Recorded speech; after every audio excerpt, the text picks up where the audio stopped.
So I'm essentially going to talk just very briefly about some of the Church Life Review context and background and what happened at the weekend, before passing over to Steve, who's going to talk about kind of managing buildings for mission and how that links in with some of the Church Life Review outcomes. I've got a few slides which I'll just share quickly, but I should say I'm going to go through these fairly quickly because I suspect some of you will have, I've already seen Craig on the screen. So Craig, I know you were at the EGA over the weekend, and I know that many of you will have been at GA, and those of you who won't may well have heard about the Church Life Review and other forums. So I don't want to spend too much time going through a lot of this stuff. The context, I think you'll be familiar with why the Church Life Review started, but I think the one most specific to this conversation is that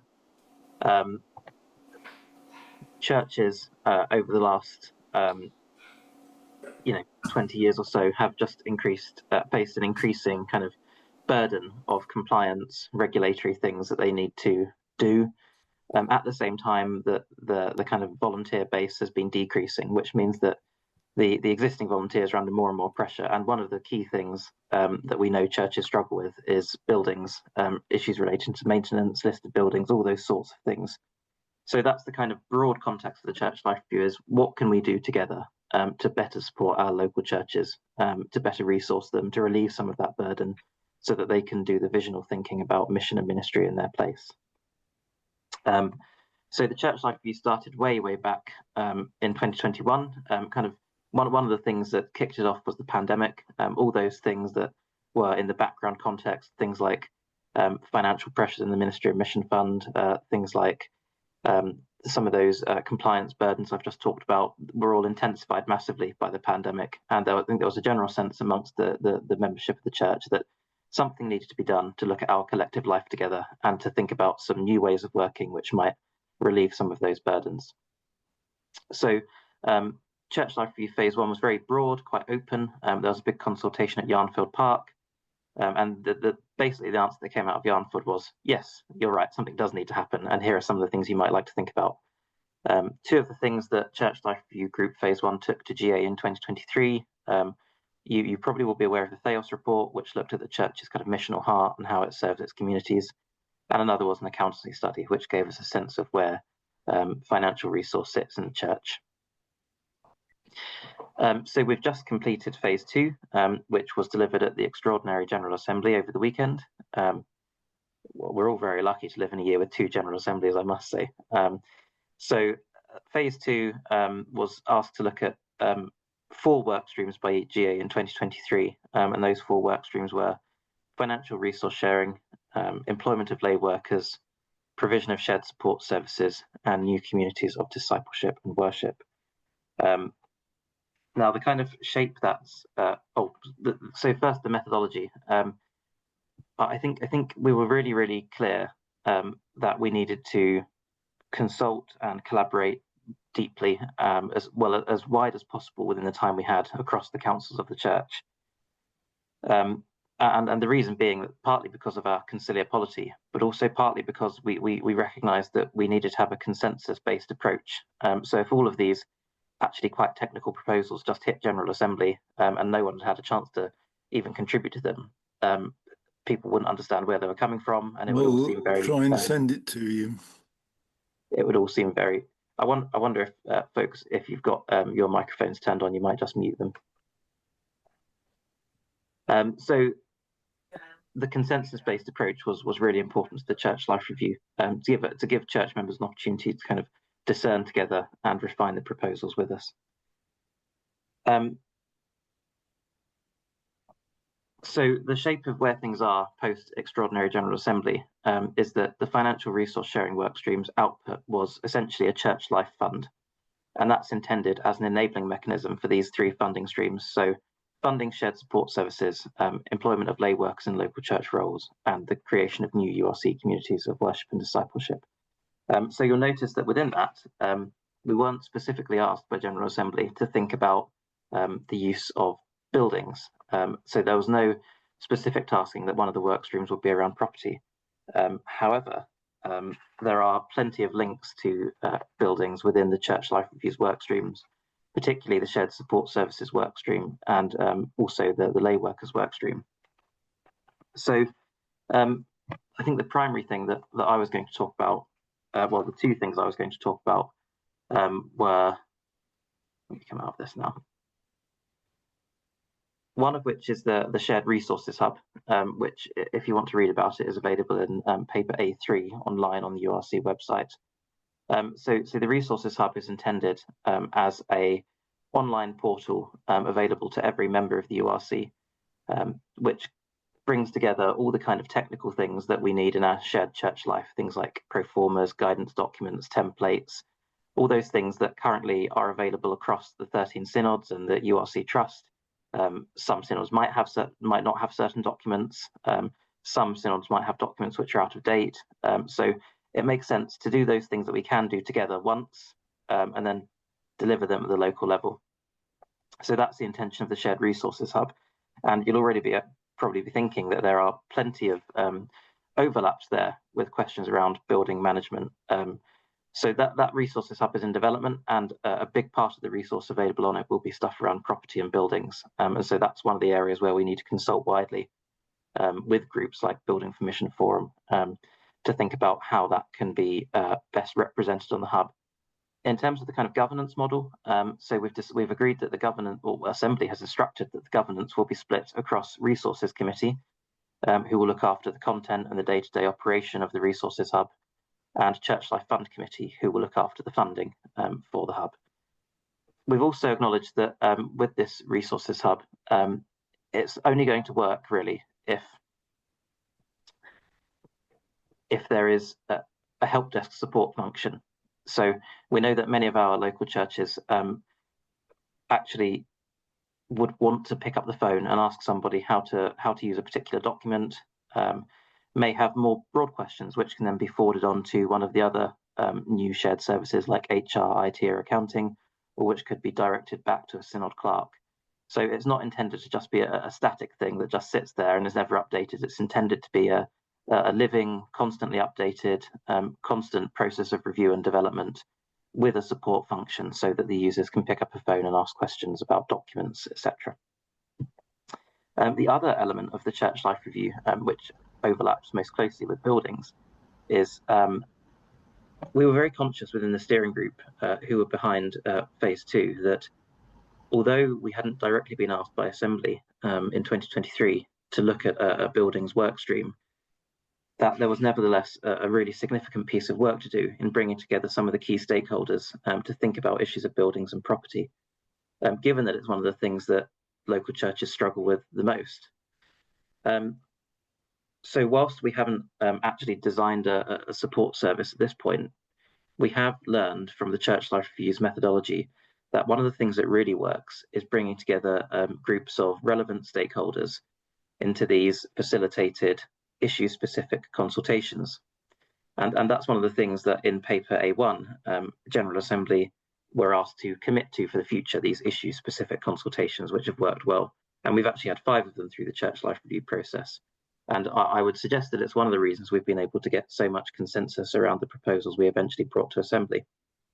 So if you take a look at paper A6 from the November, the Assembly that's just passed, you'll find resolution 28, which says, in typical General Assembly brevity, General Assembly tasks Resources Committee with hosting a consultation with a wide range of stakeholders from synods, General Assembly, and the Retired Ministers' Housing Society to explore issues surrounding the existing and possible future arrangements for supporting the maintenance and development of buildings held in trust for URC purposes. So there, a nice succinct instruction from General Assembly to host a property consultation with relevant stakeholders. So handing over to Steve now, who's now going to talk a little bit about managing buildings for mission. Thanks, Myles. For those of you who don't know me, my day job is as the moderator of the West Midlands Synod, but I've been involved in both phases 1 and 2 of the Church Life Review process and was convening the steering group for phase 2 up until this last weekend. So Myles has set the ongoing areas in which the impacts of the church life review process can be seen in the next phase, the implementation of the outcomes from the Extraordinary General Assembly. One other aspect where the outcome of the church life review may help with regards to buildings is through the provision of grants to employ lay workers. If you look at the General Assembly papers, you'll want paper A8 and section 4, where there are some draft criteria through which grants for the employment of lay workers may be made. And the first of those is simply that applications must demonstrate a missional benefit. Now, put quite simply, if you want a grant from the Church Life Fund to employ a caretaker or to manage bookings for your rooms, I'm afraid you're going to be disappointed. But if you can make a case that a lay worker will advance the missional engagement of your local church, albeit based through the church building, then there are possibilities. The Church Life Fund committee that's going to be established will set up the final criteria, and they will be published and be coming back to Assembly for adoption. But we hope that fairly quickly those criteria will be ready to be shared. So what we want to encourage churches now is to be thinking already about which lay workers will make a difference for you to engage in your local buildings-based mission projects. So those are the areas in which we can see that the church life review process, which has now completed, but the implementation of that continues, where the impact of that can be seen with regards to looking after your buildings for mission purposes. And we've got a couple of questions, and I think the plan is that we're going to go into breakout groups, and we'd encourage you to start to think about what your small group's response would be. Myles, I think, has got the questions on a slide, and he can share them with everybody. Or the two questions, I think. What are the top 3 issues which need to be addressed in the buildings consultation of which Myles spoke? And what would be helpful in the communications campaign that will be undertaken by Resources and Communications to get local churches thinking about how to apply for a grant for a missional lay worker in the buildings? Lindsey, I think, are we back with you to give instructions about breakout groups? Yep, the little pop-up will appear any moment now. And if you could just accept the invitation, and you'll be in the great breakout rooms for 10 minutes.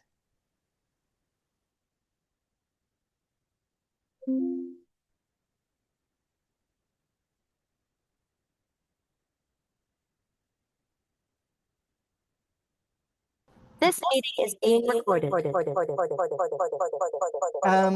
Or you can use the chat function, or you can wave an actual hand. But any questions that you have following your discussions or any comments. I've got an echo. Has everybody else got that? It seems to have stopped. Thank you. Yes, any questions or comments following your breakout for Myles or Steve? So as I say, do use the react button to wave a yellow hand, or raise an actual hand, or put something in the chat for us. Lawrence.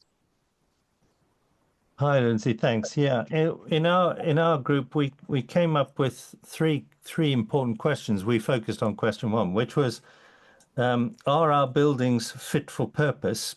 We were particularly mindful of the fact that since COVID, congregations have shrunk and buildings have stayed the same size. I think that's Nick Comfort's.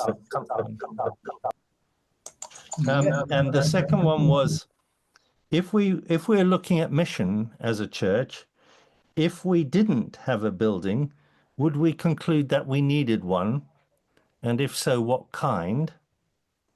And thirdly, is there space in what's envisaged with this fund and the program for churches to redevelop. In other words, to look at it and say, maybe we do need a building. It's really great, and it's important part of our Christian presence in a community. But either this needs a significant alteration, or needs knocking down and something else or put up in its place. So I suppose the last one is the biggest question from us. Shall I start with an answer to that last question then, Lawrence? And I saw in the chat there was a very similar question about a reasonably small congregation wanting to refocus our activities, step up our mission. We believe that remodeling our building will help us achieve this. The Church Life Fund will not be making grants for buildings, but the Church Buildings Fund, which is already existing and has been around for a long time, is shifting its focus to be more focused on energy and eco improvements. So one of the questions we had in my small group was about double glazing leaky old arched windows in a building that's 172 years old. The Church Buildings Fund has got that opportunity to make those kinds of energy efficiency eco improvements to old buildings, but the Church Life Fund won't. In the Resources Hub, there will become available resources to give that kind of guidance. And the moderators have also been working on a small resource pack, helping churches to think, what would life look like for your particular congregation if you left your current building, which may no longer be fit for purpose? What if you were to become a tenant in the local school or the coffee shop or the village hall, or the hall of another church building? So we're almost ready to offer that quite widely, well, completely widely, as we finish off the preparation of that resource. Can I just add great to that, question, Steve? though. Sorry. I was just going to say, great question about if we didn't have a building, would we decide that we needed one? I think that would be really helpful to explore alongside that resource from the moderators. Lindsey.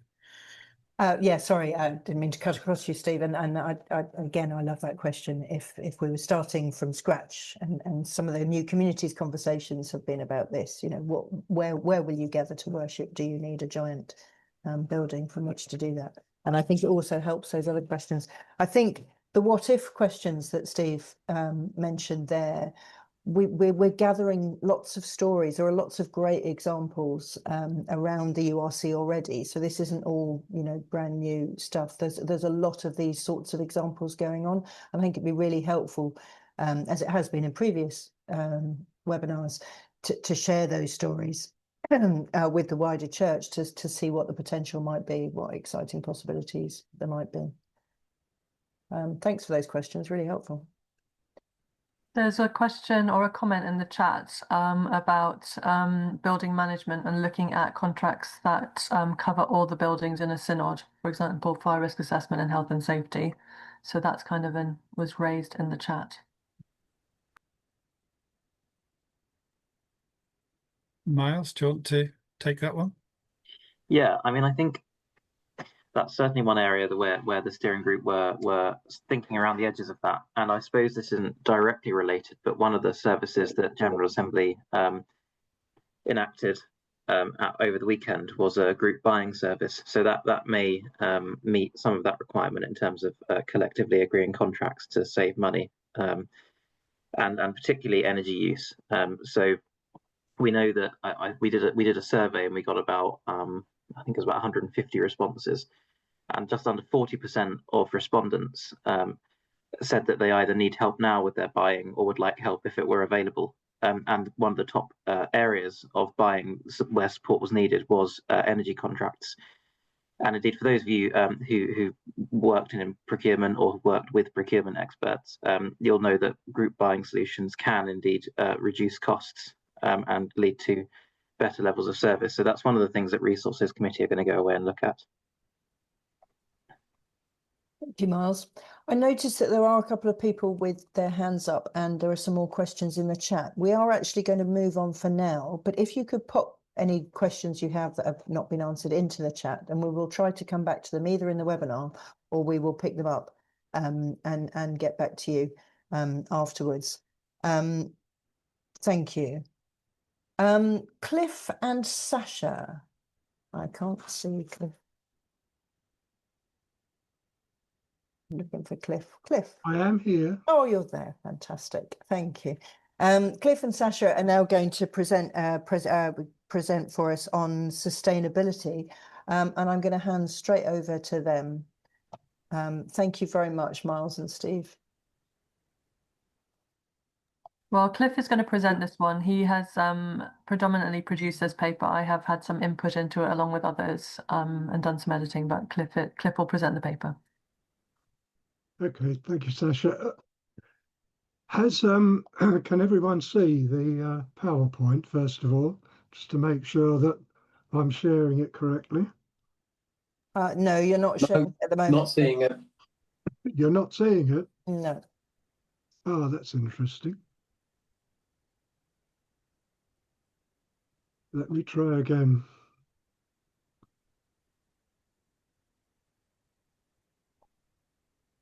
Perfect, thank you. Can you see it now? Yep. Okay. Thank you. So this, there's two parts to this journey towards sustainability. The introduction, we will look and pick up on some of those discussion points we just had in the second part, probably. This first part is a bit more of an introduction, and the questions in the introduction that we had in relation to the church life review and the problems that challenges that face churches is actually a good introduction to this.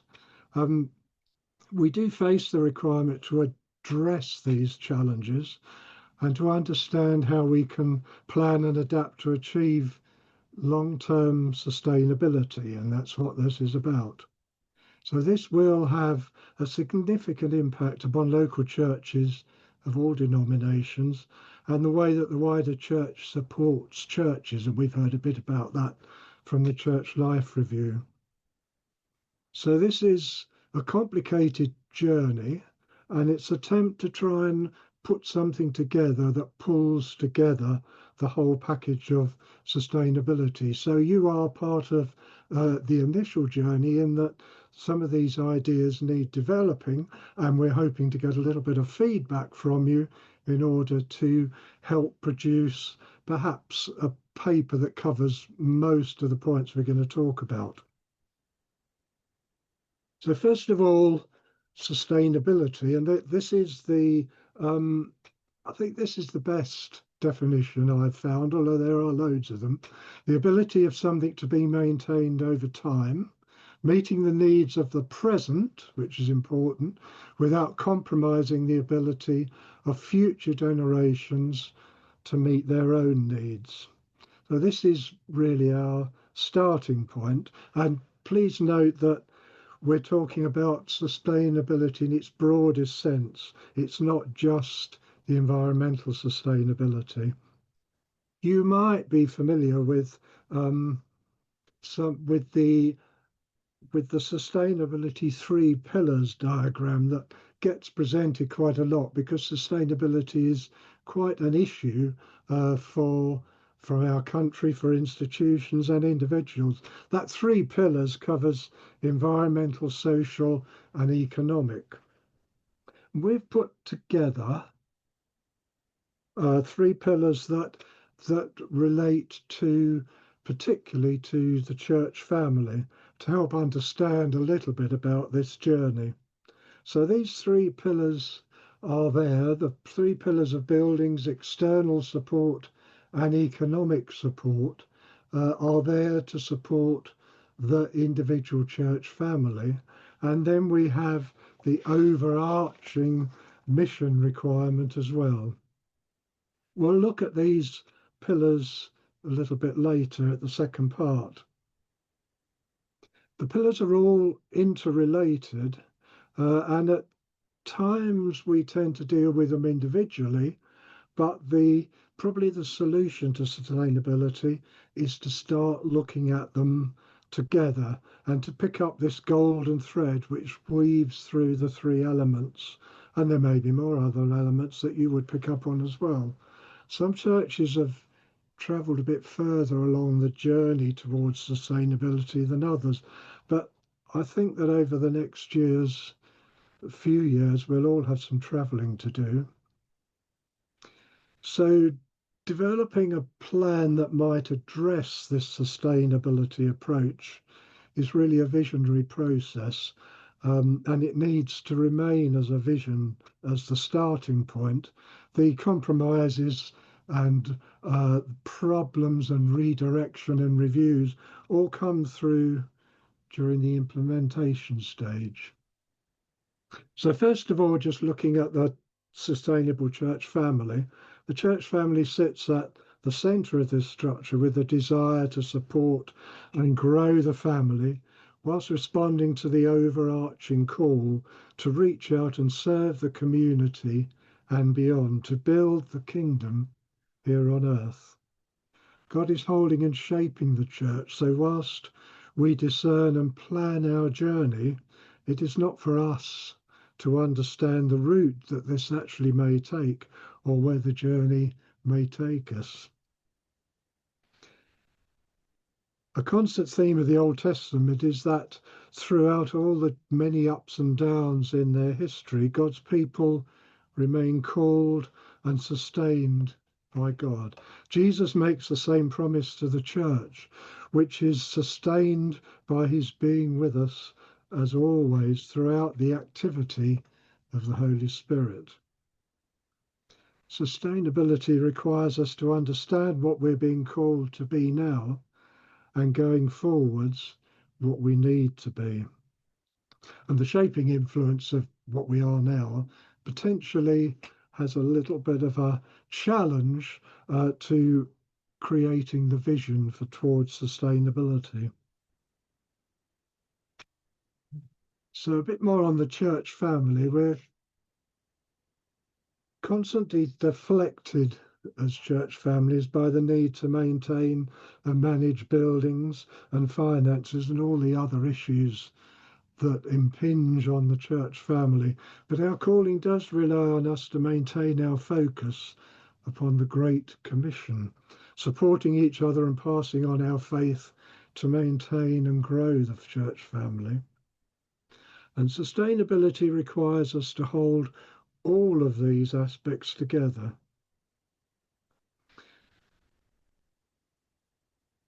So looking at a bit further into sustainability,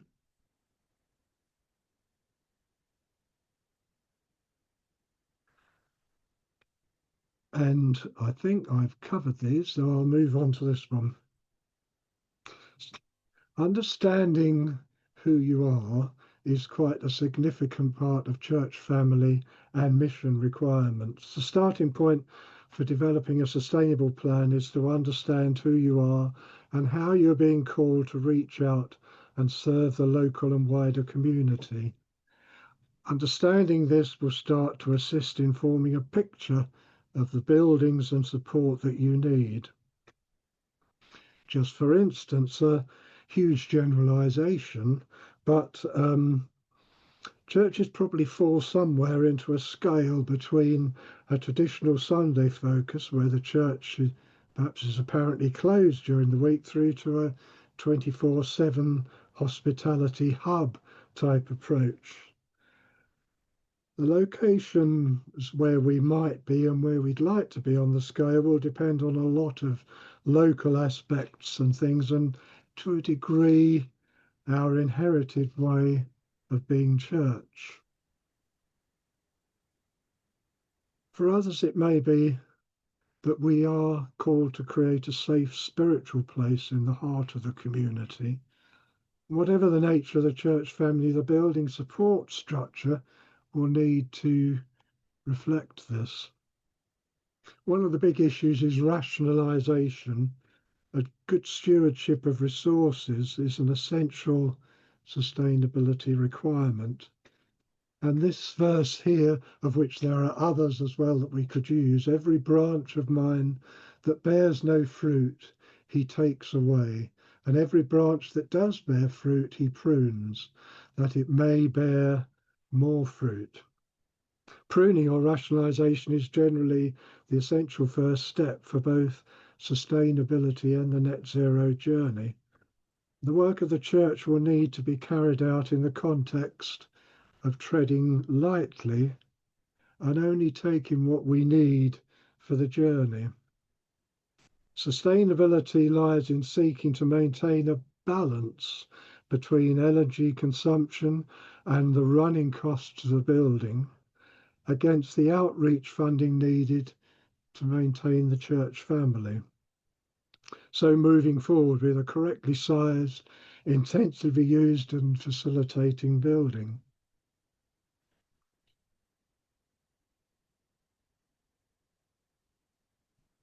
We can only justify in applying net zero measures to buildings that are efficient and are fully utilised.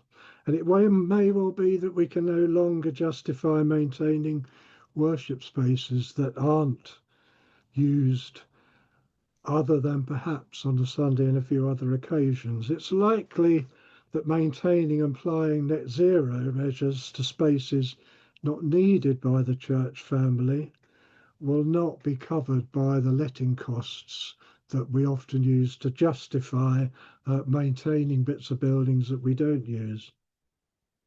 So perhaps the church needs to consider and leave behind this sort of village hall approach.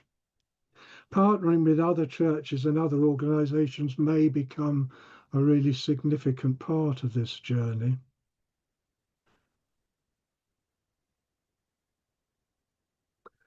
So as Christians living in harmony with God's creation in both our personal lifestyles and that of the church family, there is an overarching calling. And this is where our sustainability regarding climate change comes in and our response. The widely accepted net zero definition is a concept, is a condition of stability where a building or human activity doesn't contribute to the greenhouse gases discharged into the environment. And we've heard that before. And our URC net zero target is a significant challenge, but remains as a significant requirement both for churches and individuals. We at different conferences have looked at how churches are responding to this, and we can continue to do that. And if it helps, there are some documentation, various bits of documents that we can issue, particularly one related or issued by the net zero target group. So this also covers natural resources and ecology, and sustainability means preserving the biodiversity and natural resources in everything we do. Now that's a fairly quick skip through climate change and the areas that need to be built into our sustainability plan. So there is a question, as we move into a breakout group, just covering this first sort of introductory bit, there is a question for you, which you may choose to discuss or may not. The question is, do we recognise the need to engage in this sustainability journey? And what encouragement do we need actually to step out? Thank you so much, Cliff, for that. I always enjoy that pruning analogy. It's tough, isn't it? But so important for us to grow. Thank you, Cliff. So I'm going to put people back into breakout rooms again. How long do you think? Just because we're tiny little bit behind from schedule, is sort of 7 minutes. Will that be all right, Cliff? Oh yeah, 5 or 7 minutes. Yeah. All right. Okay, lovely. So I will put Please, could we have the question on in the chat or something? Because we forgot what the questions were fully last time. So I'll broadcast it into the groups, if that's okay. it just flashed up last time, but it only lasted a few seconds. Oh, okay. I will try and find a way I to. can repeat it now, which is: do we recognise the need to engage on this sustainability journey, and what encouragement do we need to set out on the journey? But you don't have to talk about that. You can talk about other things. Okay, I will pop it in. I maybe pop it in twice just to remind you. Thank you. So we'll be back in 5 or 6 minutes. So that slightly more detailed form will cover a bit more information in terms of the 3 columns. First of all, external support, and we've covered that really because we've heard a lot about the church life review process, and I think we're aware of other guidance and support from Synod. So I think we've covered that, but there will be some information in the follow-up paper. The economic support is really about viability, and I think the concern that whilst we got away for quite a few years in working in a slightly uneconomic way, maintaining unsuitable buildings, recently since COVID, that has all become a significant problem for churches, and economic viability is the big issue for us all now. And the key to it, I think, is to see it coming and to take action before it actually has a huge impact on the work of the church family. Financial stewardship calls us to do that. And also there is this issue about focusing on letting buildings and keeping the buildings going through our stewardship desire to hand it on. There is a real danger that our prime focus can move from mission to preserving a building. And that does happen, and I've met churches who've been on that journey. So as this is a Buildings Forum issue, it's just a couple of more detailed bits really about buildings themselves and the impact they have on sustainability. This, I think, is probably the key to it in many respects. And you've probably heard Winston Churchill's saying, we shape our buildings and thereafter they shape us. The majority of us occupy buildings that were shaped by previous generations, and that shaping influence has a big impact on the way we see ourselves, the way we have grown up to understand what we can and can't do, and also has an impact on how we're viewed by the community. There's a lot more around that, but we can come back to that. In terms of unsuitable buildings, we've talked about the impact in a sustainability way of an unsuitable building, an oversized building, or a building that doesn't facilitate your mission. And I think probably quite a lot of our church closures have been the long-term result of trying to make things work in an unsuitable building. The bridge building and hospitality part is a significant bit in buildings. It's particularly something that often is missing in terms of facility in existing buildings. Most churches grow their families, and this is important to sustainability, just through the process of osmosis, about being there and making opportunities to make contact with people who use our building and the people who walk past.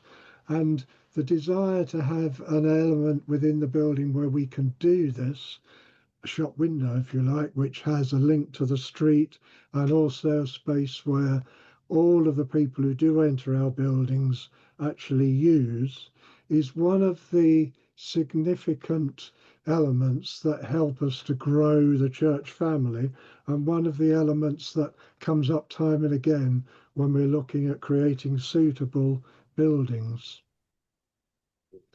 The messages that our buildings send out is also quite significant, particularly in relation to welcome, or perhaps not being so welcome, difficulties of crossing the threshold, which door do we use if we're going to the hall rather than being allowed in through the front door if we were going to a service, and lots of other aspects about messages, a lot of which we don't necessarily read ourselves because we're so familiar with the buildings. And it's quite useful. This is one of the areas where an external help will help us read and understand what our buildings are actually saying to other people.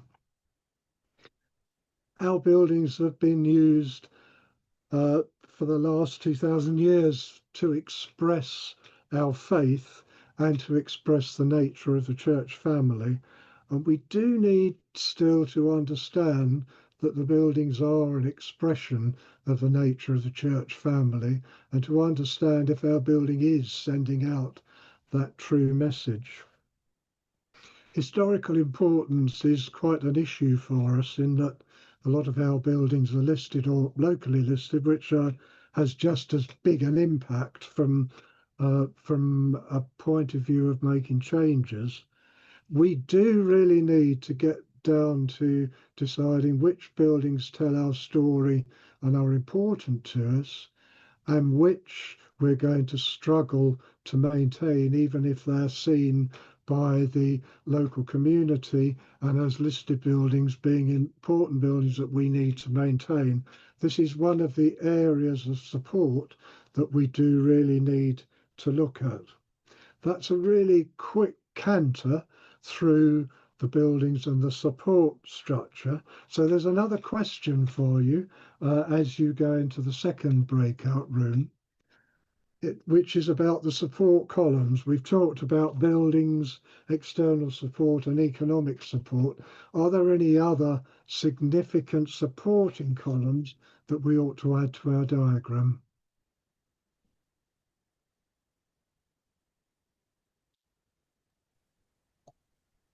Thank you again, Cliff. So we're going to go back into breakout rooms just for another 5 minutes to think about those questions. And I will broadcast the questions into the rooms again. The Church Life Review is trying to facilitate the ability to apply help for building maintenance, building administration, and also accounting and that sort of thing. I know one or two of the synods are beginning to take up that and provide posts. That external support is becoming really significant. Have I covered all the bits? I think I've covered the bits that are in chat, unless I've missed one. What I could say is that if people feel it's useful, I could send out an update. I could send out a paper which covers this and a bit more that was unsaid, if that is a helpful thing to receive. Yes. The slides that I produced are probably not that helpful, so it might be better to have a written paper, and we can do that over the next few days. Thank Can you. I clarify on the last question you addressed? I think we understand, based on what we were chatting in our group, we understand advice, support, how to employ admin people, how to employ a building support person. We understand that that can be coming available. But what I think we heard you say earlier is that financial support for those activities is only available, well, is not available. Financial support for those activities is only available for mission-focused activities. And we wanted to challenge you to consider that enabling ministries, go back to Act 6, enabling ministries free the church leaders and the church community for the work of mission. And so employing a secretary in the office should be considered enabling mission and shouldn't be blocked from central support, funding support. That was, I think, the tenet of our discussion around that. I think that's a bit of a focus of the church life review. I don't know whether they want to come back on that, but I think enabling new situations and encouraging existing is part of that review and the results of it. Shall I just say a very quick word on that? Yes, I mean I think we've been trying to be very clear that there's whether a lay worker application is for an administrative role or a very clearly missional role, that's not the deciding factor in its eligibility for funding. The deciding factor would be that if it is an administrative role, it would unlock capacity for mission within the rest of the church membership, the elders. So it's not necessarily that there are certain types of roles which are ineligible for funding because they're too administrative. It's that they would have to unlock some kind of missional capacity elsewhere within that congregation. Okay, that's helpful. Thank you. Perhaps Sorry, I could just add that if things occur to you after you've left the meeting, Lindsey, I would imagine you can email to the mission email address that everyone has been using to register. yes, thank you. Good to hear from you. I will pop it in the chat as well, mission@urc.org.uk. So if you have further comments or questions, then please do use that. And the Buildings Forum webinar planning group does meet regularly to think about suggestions that we've had for future webinars. So do please, if you've got any suggestions, let us know about that as well. Our next Buildings Forum will be in mid-May next year. We haven't finalised the date yet, but again, if you're on the as you're on the list for this webinar, you will be automatically kept on the list. You'll be asked if you want to stay on the list or not, and then you'll be automatically told about future events. But at this point, I would like to hand back over to Steve, who's just going to bring some of the conversation together from a theological perspective. Do feel free to continue using the chat if you wish, and it's been great to see everybody this morning online. Steve, are you there? I am. Thank you, Lindsey. Thank you. And thank you both to Cliff and to Myles for your input, but also the way in which everybody else has been able to engage through the small groups and discussions. Clearly so much more to say. I think in wrapping up, I would just invite us to think about what is the purpose of our church buildings. Somebody has made the point in the chat that the church is not the building, it's the people of God who are the church of Jesus Christ. And sometimes we lose focus about that. Sometimes we just need to be brought back to that point, that we're in a relational faith. Not one made out of bricks and mortar or concrete or timber or anything else. Yes, it can be a vital linchpin in our communities. We've got the opportunity to bring people together, but for what purpose? How will you reach people with a message of hope, with good news? We're coming into that season, the weekend after this one coming, of Advent, when we start to think again about the coming into the world of good news. So how will your church building be used to communicate that? How will you make connections with the people who come into the building so that you've got an opportunity to speak good news about Jesus Christ crucified and risen? It's absolutely true that our buildings should be part of our mission to the world through the witness we give about caring for God's creation. And reducing our environmental impact, for instance, is going to be an increasingly important strand to our mission. But fundamentally, we're a faith of people who follow a saviour, a risen saviour. And if our buildings are being used, let's bring people together to deepen our relationship, to encourage one another, to worship God, but also so that we can reach people and share good news. So I think those are my sort of final thoughts. We've got opportunities that lay ahead with the outcome of the Church Life Review process. We've got many, many opportunities in the way we use our building, or in some cases choose to leave behind a failing building so that we can be amongst where people are. That's the purpose for me. Disciples who make disciples, and our buildings are an important tool, but only a tool to enable to do us that, enable us to do that. Bless you. Those are my thoughts for what they're worth. Thank you so much, Steve. It's really helpful to refocus us. Perhaps we could share the grace together in that possibly cacophonous way if we unmute, but otherwise